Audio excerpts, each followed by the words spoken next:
শেষে আমিও বানিয়ে ফেললাম ভাইরাল এই ডিমের রেসিপি। যারা কিনা ডিম সিদ্ধ খেতে পছন্দ করে না একদমই, তারা কিন্তু এভাবে একটু ট্রাই করতে পারে, অনেক ভালো লাগে খেতে।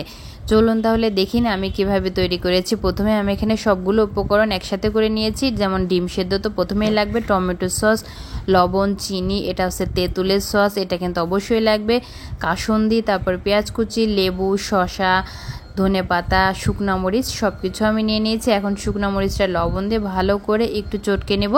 তার মধ্যে দিয়ে দেব পেঁয়াজটাও ভালো করে একসাথে মাখাতে হবে। আর এখন এই যে শসাটা নিয়ে নিলাম, সব কিছু কিন্তু অনেক কুচি করে কুচাতে হবে, একটু মোটা হলে কিন্তু এটা ভালো লাগবে না, একটু কুচি কুচি হলে ভালো লাগবে খেতে। সাথে দিয়ে দিলাম লেবুর রসে কিন্তু অনেক সুন্দর একটা সুঘ্রাণ আসবে আর অনেক মজা লাগবে খেতে। আর ধনেপাতা দিয়ে দিলাম। এখন সব কিছু একসাথে ভালো করে একটু মাখিয়ে নিয়ে তারপর আমি এখানে দিয়ে দেবো সামান্য চিনি, দিয়ে দিচ্ছি রাঁধুনি, কাসুন্দি, এটা কিন্তু অবশ্যই দিতে হবে। আবারও একটু মাখিয়ে তারপর দিয়ে দিলাম টমেটো সস। এই দুটো উপকরণ কিন্তু আপনাকে অবশ্যই দিতেই হবে।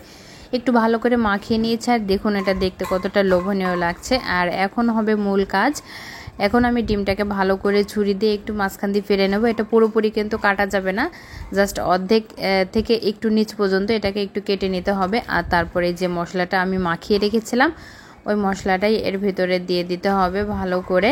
এটা সম্পূর্ণই নিজের স্বাদ মতো, কম বা বেশি নিজের ইচ্ছা মতো দিতে পারবেন। আর উপর থেকে দিয়ে দিচ্ছি এই চাটনিটা দিলে এই ডিমের স্বাদটা কিন্তু দ্বিগুণ হয়ে যায়। তো আশা করি রেসিপিটি ভালো লেগেছে, সবাই ট্রাই করবেন, আমাদের জন্য দোয়া করবেন। আর ভালো লাগলে অবশ্যই কিন্তু লাইক, কমেন্ট ও শেয়ার করতে ভুলবেন না। খুব মজার রেসিপি যদি দেখতে চান তাহলে কিন্তু অবশ্যই আমার চ্যানেলটি সাবস্ক্রাইব করে রাখবেন। আজকে এখানে বিদায় নিচ্ছি, আল্লাহ হাফেজ।